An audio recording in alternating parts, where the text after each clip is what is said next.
Voy a hacer una corta introducción usando el contexto histórico de este pasaje para que podamos darnos una idea de lo que Pablo está tratando de transmitirles a su audiencia original, porque de eso se trata. Estudiar la palabra no es solo ver qué hago con esto, sino ver qué es lo que estaba en la mente de Pablo cuando él escribió, inspirado por el Espíritu Santo, a su audiencia, qué estaba pasando en ese momento. ¿Por qué fue que les escribió? El año de esta carta es el año 60 aproximadamente, después de la muerte de Cristo. El lugar es una prisión fría, oscura, bajo la ciudad de Roma. Puedo imaginar una pequeña vela o una candela que bailaba en la pared donde Pablo estaba encarcelado, donde él estaba escribiendo esta precisa carta que nosotros estamos leyendo miles de años después. A su lado, un soldado romano custodiando al viejo prisionero mientras él escribía, inspirado por el Espíritu Santo, una carta a la iglesia de Colosa y por consecuencia a todo cristiano después. El tema principal de esta carta es la suficiencia de Jesucristo, escuche, en toda área de nuestras vidas. También fue una carta para refutar una herejía conocida como el gnosticismo, que había surgido en Colosas, la cual estaba confundiendo a los creyentes de esta iglesia. Esta herejía negaba la naturaleza humana de Cristo y minimizaba la completa deidad de Cristo, o sea que era una herejía muy peligrosa. Y entonces Pablo, inspirado por el Espíritu Santo, decide refutar esta herejía y asimismo exaltar la deidad de Cristo. Así que el capítulo 1 al 2, Pablo establece el fundamento del cristianismo poniendo bases teológicas. Y el capítulo 3 y el 4 explica cómo estos fundamentos teológicos deben afectar el estilo de vida en cada creyente. Así que en Colosenses 3, 1 al 4, Pablo nos exhorta, nos enseña 4 características importantes de cada creyente, escuche, para que usted pueda vivir enfocado en las cosas eternas y no en las cosas terrenales. Así que nuestro esquema o nuestro mapa de hoy es el siguiente. La afirmación de Pablo para todo creyente, el resultado o el fruto que debemos dar nosotros como creyentes, versículo 1 al 2, la posición de todo creyente, versículo 3, y la promesa para todo creyente. Así con eso en mente, entremos a nuestro primer punto, la afirmación para todo creyente. Versículo 1a, lea conmigo, dice así: si pues habéis resucitado con Cristo. Hermanos, Pablo empieza este nuevo capítulo con una frase condicional que afirma, no cuestiona, que todo creyente debe dar frutos espirituales. Pablo no está cuestionando la genuinidad de los creyentes de Colosa, sino más bien está afirmando el resultado de la salvación en cada creyente. A diferencia de las miles de religiones que existen en este mundo, el cristianismo es el único que no es salvo por obras, sino más bien por gracia y por fe en Jesucristo solamente. Todas las demás religiones en el mundo nos dicen que debemos hacer algo para ser salvos. A nosotros se nos dice que debemos creer en Cristo Jesús y su obra en la cruz y que somos salvos por gracia y por fe en Cristo solamente, sin agregarle absolutamente nada a la obra perfecta de Jesucristo en la cruz. Nosotros no hacemos obras para salvación, sino más bien después de ser salvos por gracia y fe en Jesucristo, manifestamos obras, escuche, que confirman nuestra salvación. La salvación, hermanos, es un regalo de Dios para que nadie se gloríe, dice Pablo en Efesios, ¿verdad? Es Dios quien nos regaló el verdadero arrepentimiento. Es Dios quien nos dio el verdadero arrepentimiento. Es Dios quien nos otorga la fe salvífica para que podamos creer en Cristo. Esto era algo, hermanos, que ya había ocurrido en los creyentes de Colosa. Pablo dice en el capítulo 1, versículo 2, y se dirige a los santos y fieles hermanos en Cristo que están en Colosa. O sea, ellos ya son salvos. La carta está dirigida a creyentes, la carta está dirigida a cristianos. Así que Pablo no está cuestionando la salvación de estos creyentes, sino más bien la está afirmando. La Nueva Traducción Viviente, una de mis favoritas, donde es la Biblia de las Américas, la Reina Valera del 60, y la Nueva Traducción Viviente, aunque no muchos la conocen, es una de las cuales yo uso para cuando estoy traduciendo del griego, y es una de las más cercanas, en mi opinión. Hay algunos que me van a refutar eso, está bien. Pero la Nueva Traducción Viviente lo tradujo de esta manera y creo que es más exacta. Escuche, ya que han sido resucitados a una nueva vida con Cristo. Es una afirmación. Lo que está diciendo es, ya que han sido resucitados a una nueva vida con Cristo, entonces deben dar frutos espirituales. El punto de Pablo es este: porque han resucitado con Cristo, entonces deben haber cambios genuinos, deben haber frutos tangibles, espirituales en sus vidas. Es una afirmación a los creyentes de que han muerto al mundo y han resucitado a un mundo espiritual en el cual ellos estaban muertos anteriormente. Si dice, hay muchos que dicen ser cristianos. Hoy todas las celebridades, los cantantes, dicen ser cristianos porque se ponen una crucita en el cuello, se ponen un tatú, ¿no? Y todos dicen ser cristianos, pero no se ve que hayan frutos de ser un cristiano genuino. No se ve que ellos hayan muerto en Cristo. Entonces, uno puede decir ser cristiano, pero si uno sigue siendo el mismo, hermanos, creo que realmente no somos seguidores de Cristo. ¿Por qué? Porque al conocer a Cristo, hermanos, ya no podemos ser iguales. Ya no podemos vivir igual. Ya no podemos ser los mismos. Nos estamos engañando a nosotros mismos si decimos ser creyentes y seguimos habitualmente haciendo lo que hacíamos antes. Hermanos, ahora tenemos una naturaleza nueva donde el Dios del universo, escuche, habita dentro de nosotros. Sé que eso no lo podemos analizar. Nuestra mente de 4 libras no alcanza a discernir lo que eso quiere decir. Dios, el Dios del universo, habita dentro de nosotros y está con nosotros en cada momento. Es el Espíritu Santo que no va a permitir, hermanos, que permanezcamos en el mismo estado en el que Él nos encontró. Así que sí podemos venir a Él con nuestro pecado, con nuestras cargas, con nuestra maldad. Sí, eso es lo único que aportamos a nuestra salvación, ¿no es así? Pero al momento de conocer a Cristo y ser transformados por su Espíritu Santo y lavados por su palabra, no podemos ser los mismos. Pablo no se refiere a cambios meramente morales, sino espirituales. Cualquier persona, hermanos, puede hacer cambios morales. Puede dejar de decir malas palabras, puede dejar de ser infiel a su esposa, puede dejar de ser borracho, puede dejar de ser drogadicto y arreglar su vida en el ámbito físico.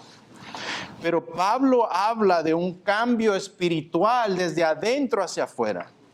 La frase habéis resucitado con Cristo, escuche, enfatiza la certeza de que hay algo nuevo en el creyente. Esta verdad bíblica conlleva una nueva naturaleza espiritual y asegura el poder vivir, escúcheme, en obediencia a Cristo.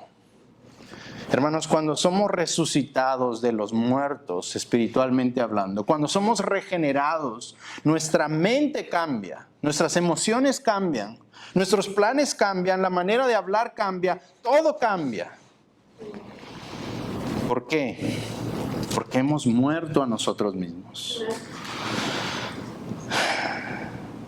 Resucitado con Cristo significa haber sido levantado a una vida nueva, revivido de la muerte. Note que el verbo está en un tiempo pasado pasivo, que indica que fue una acción que sucedió en el momento de nuestra conversión. Solo sucede una vez. El estado pasivo del verbo indica que fue una acción que Dios hizo en nosotros, no nosotros en nosotros mismos. 2 Corintios 5:17 lo dice de esta manera: de modo que si alguno está en Cristo, nueva criatura es, las cosas viejas pasaron. He aquí, escuche, todas, no algunas, todas son hechas nuevas. Romanos 6:3-4 nos enseña la misma verdad. ¿O no sabéis, dice Pablo, que todos los que hemos sido bautizados en Cristo Jesús hemos sido bautizados en su muerte? ¿Por qué? Porque somos sepultados juntamente con Él para muerte por el bautismo. Escuche, a fin de que, como Cristo resucitó de los muertos por la gloria del Padre, así también nosotros andemos, ¿en qué dice? En nueva vida. Hermanos, esto es un cambio radical. Ezequiel 36:26-27 dice: os daré un corazón nuevo y pondré espíritu nuevo dentro de vosotros, y escuche, y quitaré de vuestra carne el corazón de piedra y os daré un corazón de carne. Y pondré dentro de vosotros mi espíritu y haré que andéis. Escuche, ¿quién hace que andemos en sus estatutos? Y haré que andéis en mis estatutos y guardéis mis preceptos y los pongáis por obra. Hermanos, Él no simplemente nos llevó al verdadero arrepentimiento, nos dio la verdadera fe, sino que por medio de su Espíritu Santo ahora podemos obedecer sus estatutos. Ahora podemos llevar a cabo sus preceptos y ahora los podemos poner en obras. Hermanos, ha resucitado juntamente con Cristo. No se necesita una respuesta de sí y no, sino los mismos frutos de nuestra vida gritan a todo pulmón: ¿has tú nacido de nuevo en el mundo espiritual? Y son preguntas que yo me hago diariamente y les digo a mis hijos: háganse esta pregunta. ¿Hay cambios tangibles en sus vidas? ¿Hay frutos espirituales en su diario vivir? Frutitos chiquitos, pasitas. Pero hay algo. Hermanos, no hay árboles estériles en el cristianismo. No hay hijos estériles que han nacido de nuevo. Tenemos que dar frutos. Juan 3:3 dijo: de cierto, es cierto te digo, este es Jesús hablando, que el que no naciere de nuevo no puede ver el reino de Dios. Y Nicodemo, uno de los maestros, le dijo: ¿cómo puede un hombre nacer siendo viejo? Ese es el maestro de los judíos, uno de los maestros. Dice: ¿puede acaso entrar por segunda vez en el vientre de su madre y nacer? Respondió Jesús: de cierto te digo, que el que no naciere de agua y del Espíritu no puede entrar en el reino de Dios. Hermanos, no importa si decimos que somos cristianos, no importa no importa cuántos sermones hemos escuchado, no importa en qué iglesia nos hemos congregado, no importa si servimos en la iglesia, si cantamos y predicamos, la pregunta es la misma: ¿has tú nacido de nuevo y resucitado en Cristo? Hermanos, hay personas que no están seguras. Hoy es el día de hacernos esa pregunta importante. ¿Y si no estamos seguros, hermanos? Este es un buen día también para correr a la cruz de Cristo y decirle, rogarle, hazme nacer de nuevo. Pedirle gracia y misericordia con un corazón humilde y sencillo. Hermanos, si hay algo que debes tú estar seguro antes de morir en esta vida, es si tú has nacido de nuevo. No puedes morir sin haber nacido de nuevo. Un amigo evangelista de George Whitefield le preguntó, ¿por qué siempre predicas acerca de que hay que nacer de nuevo? Y George Whitefield respondió, porque tú tienes que nacer de nuevo. Hermanos, no hay nada más importante que nacer de nuevo. Esa es la afirmación que Pablo hace a los creyentes de Éfeso para que ellos vivieran conforme a su nueva naturaleza. Si es posible, dice Pablo, porque han nacido de nuevo y han resucitado en una nueva vida. Escuche, hay muchos creyentes genuinos que han nacido de nuevo, pero son discípulos secretos de Cristo.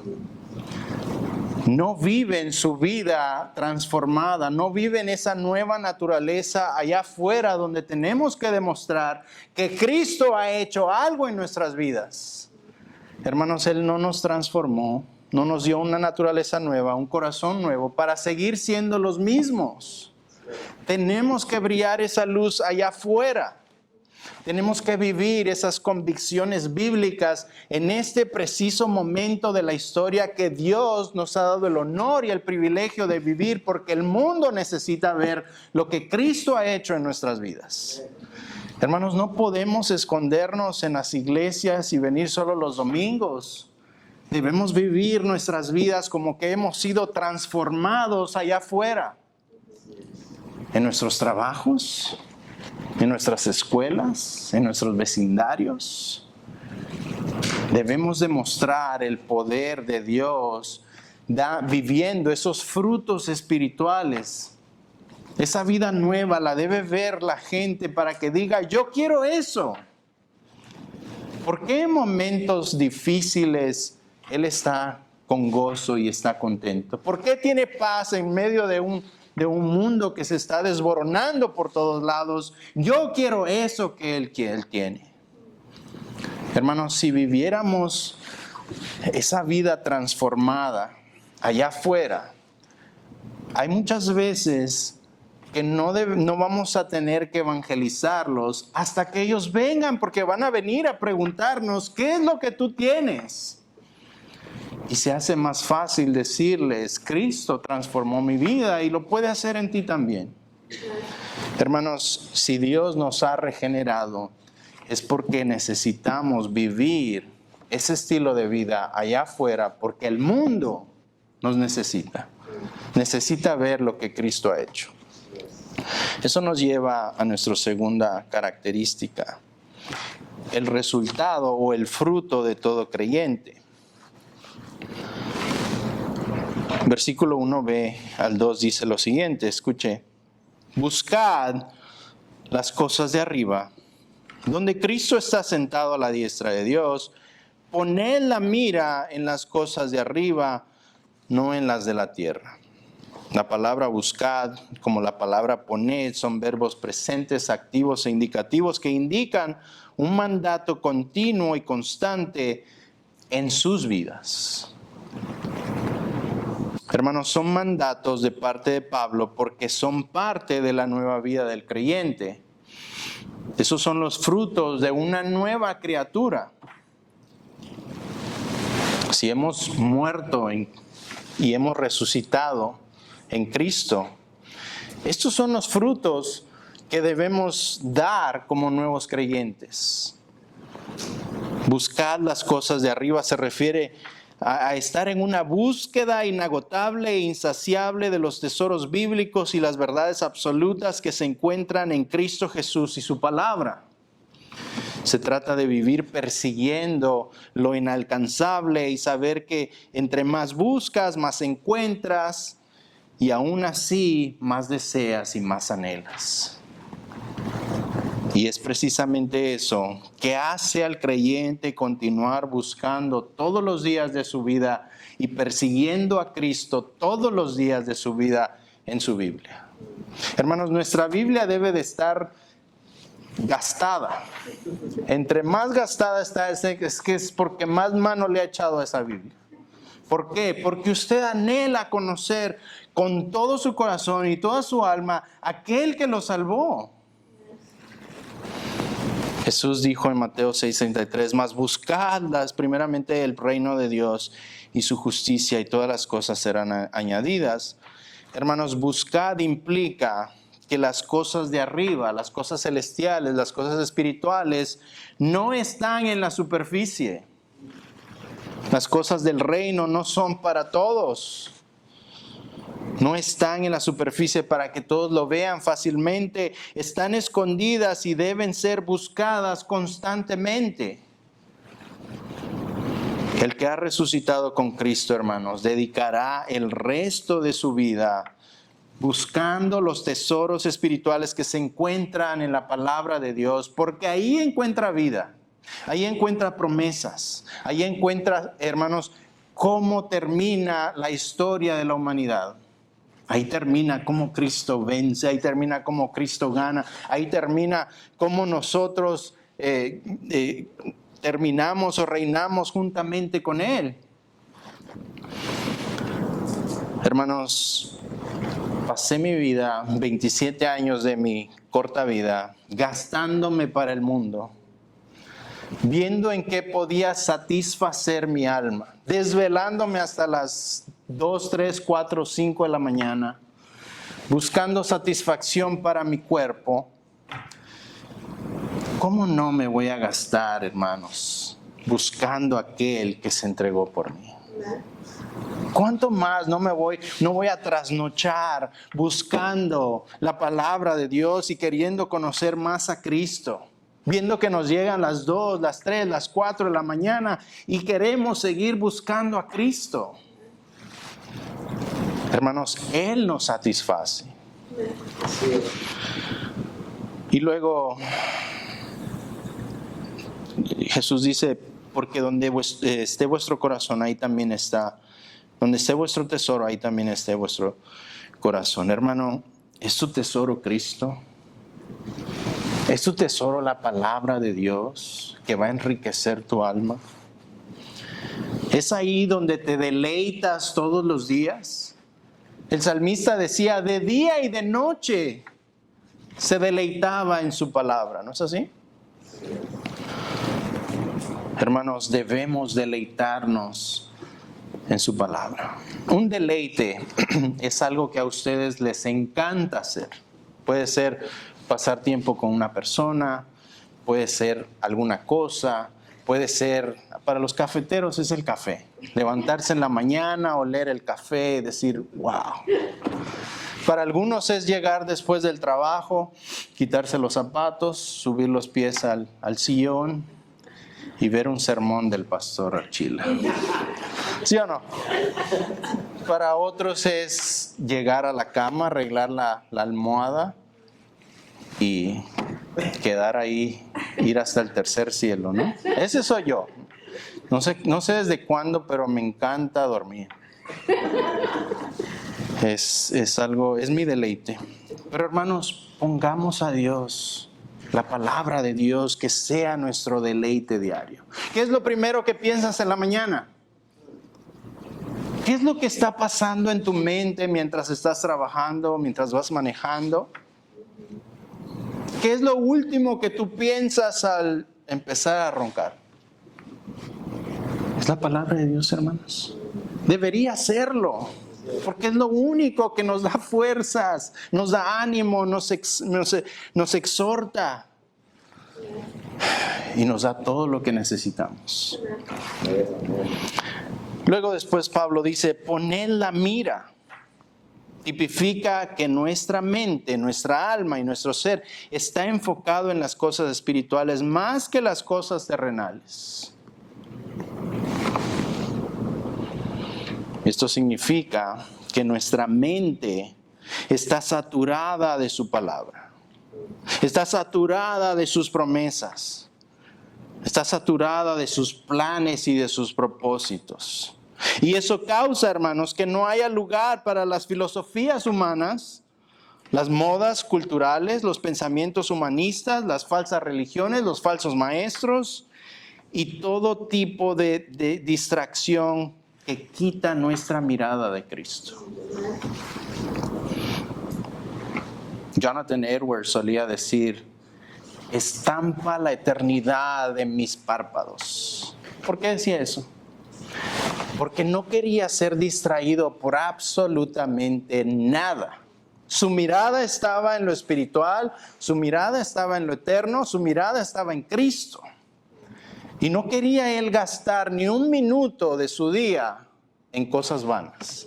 No quiere decir eso, hermanos, que vamos a vivir en la luna, dicen, ¿verdad? No vamos a despegar nuestros pies de la tierra, claro que no. Pero nuestra mente, hermanos, debe de estar saturada del Evangelio de Cristo. ¿Por qué? Porque cuando alguien venga a pedirnos un consejo, ¿qué va a salir de nuestra boca? La palabra de Dios, los consejos de Dios, los estatutos de Dios. Tenemos que tenerlos en nuestra mente y en la punta de nuestra lengua para hablar de Cristo. ¿Por qué? Porque nuestra mira, hermanos, está en las cosas de arriba. MacArthur, ¿conocen a este pastor? En su excelente comentario de Colosenses dice: Pablo no está defendiendo aquí alguna forma de misticismo. Antes bien, manifiesta a los colosenses su deseo de permitir en su vida terrenal que la dimensión celestial gobierne.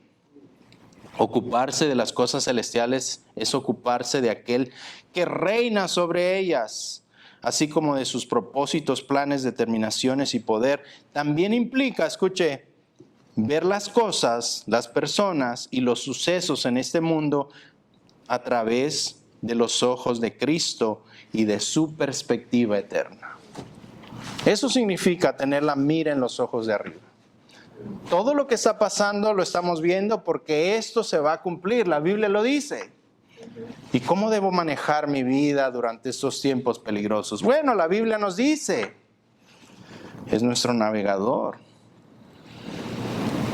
Hermanos, la próxima semana, si Dios quiere, vamos a ir de vacaciones con mi familia. Y el hecho de que estemos de vacaciones no quiere decir que no busquemos las cosas de arriba o que no tengamos nuestras mentes ocupadas en Dios. Estando de vacaciones, vamos a estar estudiando su palabra. Estando de vacaciones, vamos a hablarles a nuestros hijos acerca de la palabra de Dios. Estando de vacaciones, vamos a estar orando para que Dios ponga personas que necesitan escuchar de su evangelio para que podamos hablar de Él. En nuestras vacaciones estaremos orando para que Él haga su voluntad y podamos evangelizar a cualquier filisteo que se nos pase enfrente. No hay vacaciones, hermanos, en un creyente. No hay días libres, no hay días de feriados. Siempre estamos con la mente de Cristo y de ver cómo podemos traer su evangelio a alguien más. Hermanos, ¿nos ocupamos realmente de las cosas celestiales? ¿Vivimos preocupados por los planes de Cristo? ¿Nos angustia la salvación de nuestros familiares y amigos? ¿Pasamos horas de la noche pidiéndole misericordia a Dios por la salvación de aquellos que tienen un corazón duro? ¿Dedicamos tiempo a las cosas eternas? Son preguntas, hermanos, que nos confrontan. Porque muchas veces tenemos prioridades más importantes que las cosas de arriba. No aquí, hermanos, en otras iglesias nada más. Hermanos, nuestros ojos, nuestra mente y nuestros pensamientos deben estar fijos donde está Cristo sentado a la diestra de Dios.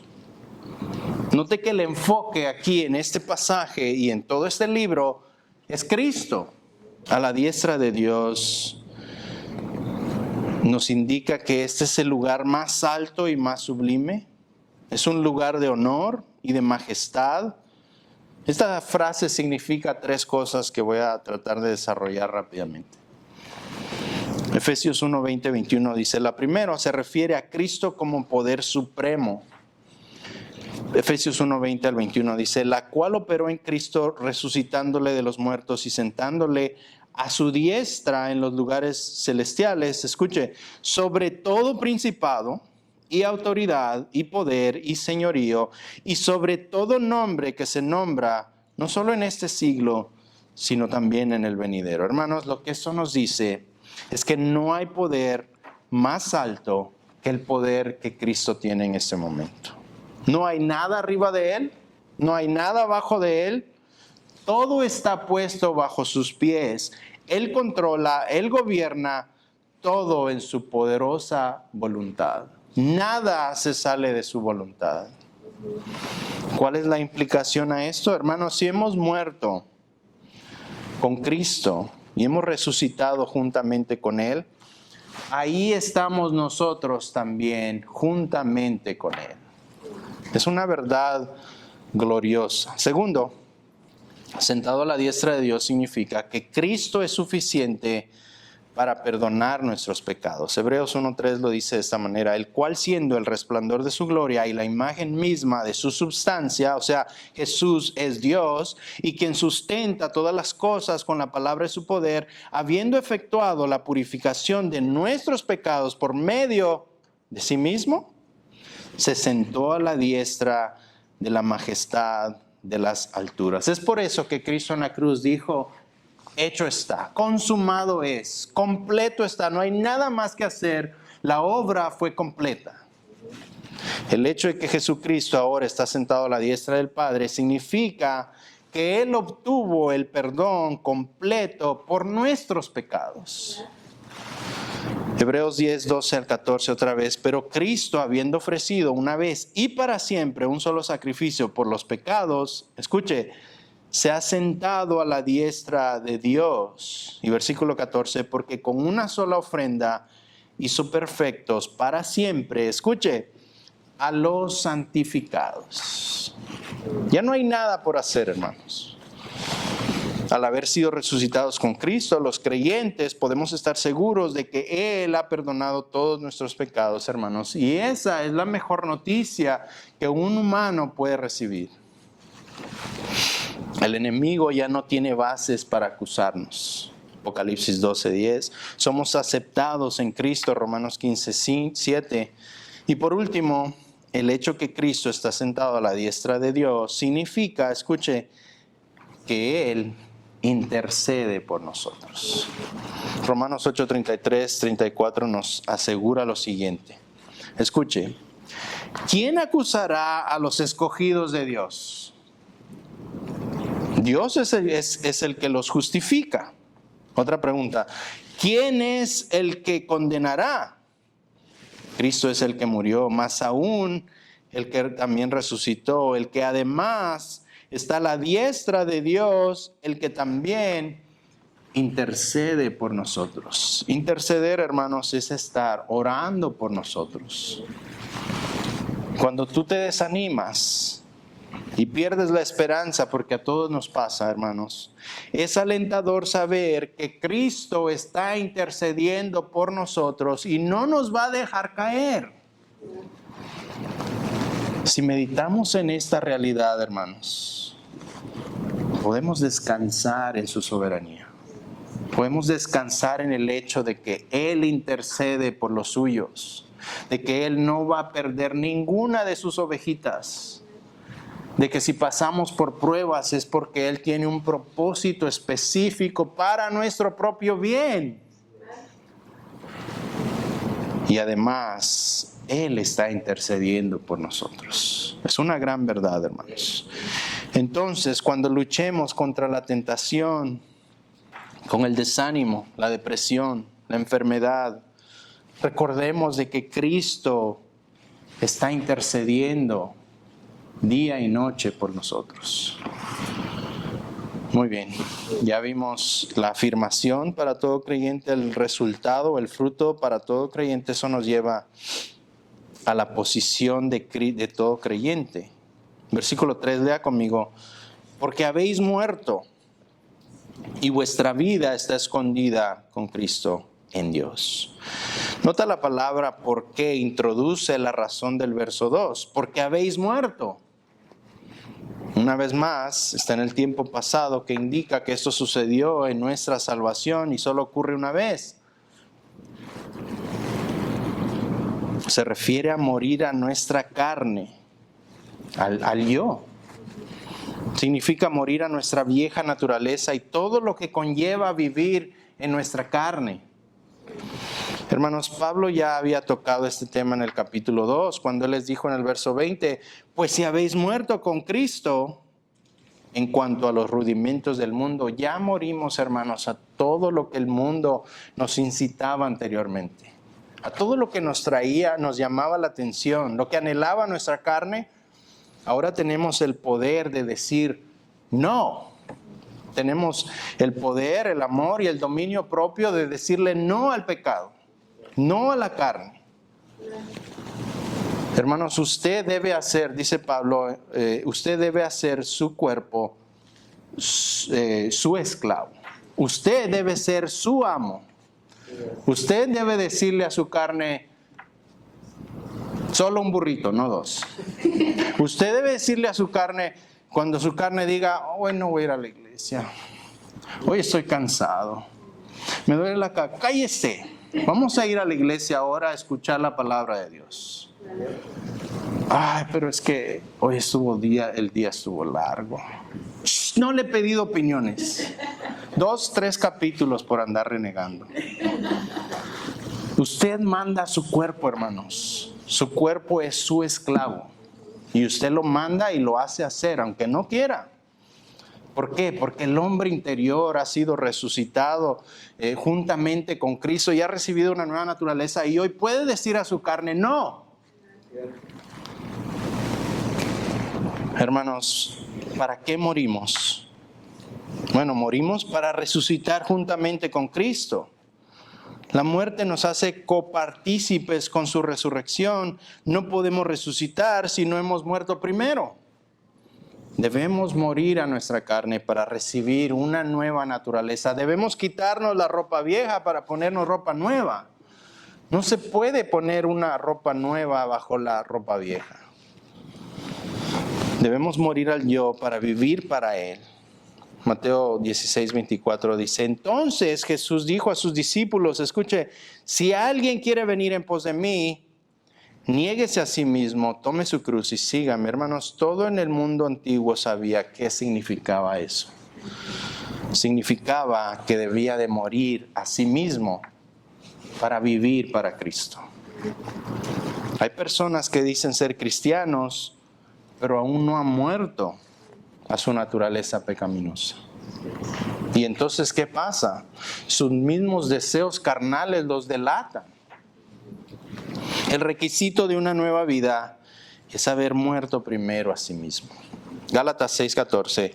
Pero lejos esté de mí gloriarme, dice Pablo, sino en la cruz de nuestro Señor Jesucristo, por quien el mundo me es crucificado a mí y yo al mundo. Hermanos, es por el hecho de que muchos dicen ser cristianos, muchos dicen haber nacido de nuevo, pero no han muerto a su carne. Es por eso que vemos muchas iglesias mundanas que promueven la riqueza física y material más que lo espiritual. Es por eso que hay muchos predicadores de la prosperidad y pocos predicadores de la santidad. ¿Por qué? Porque los predicadores de la prosperidad hablan acerca de lo que el hombre quiere y anhela, que son cosas físicas. Muchos predicadores del amor y del cielo, pero pocos expositores del juicio y del infierno. ¿Por qué? Porque a nadie le gusta escuchar eso, pero hay que predicarlo. No estoy diciendo solo hablar de eso. Estoy diciendo hablar todo el consejo bíblico. Lo bueno, lo bonito, lo feo, lo maravilloso, las promesas, el juicio, el infierno, el cielo. Todo, hermanos. ¿Por qué? Porque todo edifica. Hermanos, como seguidores de Cristo, debemos haber muerto primero para ser resucitados en Cristo. Y solo así, escuche, solo así vamos a poder vivir para su gloria. Pregunta, ¿refleja en tu vida una nueva en Cristo? Son preguntas, hermanos, que mientras yo estoy estudiando, yo me hago a mí mismo y digo, así como el Espíritu Santo me trae convicción, yo quiero que a ustedes también los sacuda un poquito. Así que refleja tu vida una nueva vida en Cristo. ¿Puede tu esposa o tus hijos dar testimonio de que hay frutos de un nuevo nacimiento cuando estás en casa, en lo privado, y nadie te está viendo? ¿Qué tal tus hermanos en la iglesia? ¿Pueden testificar que han visto frutos espirituales? ¿Qué tal tus compañeros de trabajo? ¿Pueden ellos ver que eres un cristiano real? ¿O los vecinos? ¿O cuando vamos manejando y hay mucho tráfico, hermanos, y se nos mete un carro por ahí? ¿Reflejamos ese amor al prójimo? ¿Hay deseo de buscar en su palabra? ¿Hay deseo de amar no solo a la esposa como Cristo amó a la iglesia? ¿Hay deseo de amar al prójimo como a nosotros mismos? ¿Hay deseo de amar a otros como, incluso siendo nuestros enemigos? Hermanos, esos son frutos tangibles que se pueden ver. Pablo continúa con este mismo pensamiento, versículo 3a, lea conmigo, dice, y vuestra vida está escondida con Cristo en Dios. Hermanos, esta es la seguridad de todo creyente que ha sido resucitado juntamente con Cristo, aunque el mundo no lo pueda ver. Así como el mundo no puede ver la belleza, la majestad, la gloria de Cristo en este momento, así tampoco ellos pueden ver lo que Dios ha hecho en nuestras vidas. El mundo no entiende por qué el creyente prefiere morir a él mismo para vivir para Cristo. Ellos piensan que estamos locos. Pablo dice en 1 Corintios 2:14, pero el hombre natural no percibe las cosas que son del Espíritu de Dios, porque para ellos son locura, y no las pueden entender porque se han de discernir espiritualmente. Hermanos, el mundo no entiende por qué el cristiano está dispuesto a sufrir por su fe, y hasta está dispuesto a dar su vida por Cristo. Ellos no ven por qué nuestra vida está escondida con Cristo en Dios y aún no es el tiempo de que sea manifestado. Eso nos lleva a la promesa de todo creyente. Versículo 4, lea conmigo. Cuando Cristo vuestra vida se manifieste, entonces vosotros también seremos manifestados con Él en gloria. Pablo aquí, hermanos, nos presenta una gloriosa promesa y nos corre las cortinas del cielo y nos muestra cuál es el fin de todo creyente. Dice, cuando Cristo se manifieste, esto habla de su segunda venida. La Biblia lo describe como un evento mundial, cuando todo ojo le verá. Son las palabras, hermanos, más dulces que un creyente pueda escuchar. Cristo viene, porque es el anhelo de nuestro corazón.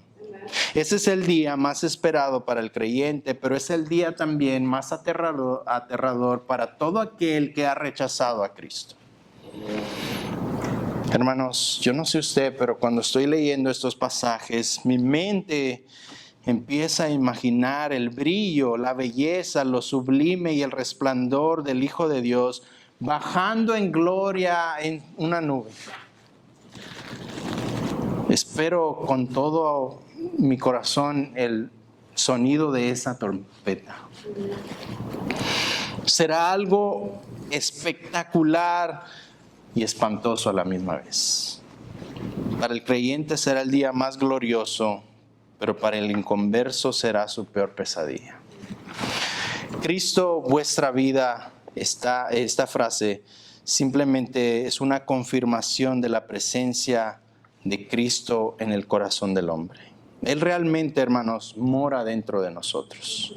Gálatas 2:20, con Cristo estoy juntamente crucificado y ya no vivo yo, mas vive Cristo en mí. Filipenses 1:21 dice, porque para mí el vivir es Cristo y el morir ganancia. Y 1 Corintios 10:31, si pues coméis o bebéis o hacéis otra cosa, hacedlo todo para la gloria de Dios. Hermanos, desde las cosas más mínimas como comer y beber, el enfoque es siempre la gloria de Cristo. Desde que el Espíritu Santo viene a morar dentro de nosotros, cada átomo de nuestro ser es de Cristo y Él se convierte en nuestra vida. Hermanos, Pablo culmina con esto. Entonces vosotros seréis manifestados con Él. Cuando Cristo regrese, hermanos, por segunda vez y sea manifestado a todo el mundo en las pantallas gigantes de los cielos, que hay acceso en todo lugar remoto del mundo, todo ojo le verá. Y cuando esto suceda, sus seguidores, los que fueron perseguidos, avergonzados, atribulados, también serán manifestados juntamente con Él. Este será el día de nuestra redención pública ante el mundo entero. Ese día, hermanos, todo habrá valido la pena. Pablo lo explica este evento en Romanos 8:30. Y a los que predestinó, a estos también llamó, y a los que llamó, a estos también justificó, y a los que justificó, a estos también glorificó. Ese es el día de la glorificación de nuestro cuerpo físico. Y Juan lo describe de esta manera. Amados, ahora somos hijos de Dios y aún no se ha manifestado lo que hemos de ser. Pero sabemos que cuando Él se manifieste, seremos semejantes a Él porque lo veremos tal como Él es. Hermanos, ese será el día más glorioso en la historia del universo. Todo ojo le verá tal y como Él es. Y sus seguidores seremos manifestados juntamente con Él. Hoy estudiamos Colosenses 3:1-4. Y Pablo acá nos ha enseñado 4 características importantes, hermanos, de cada creyente.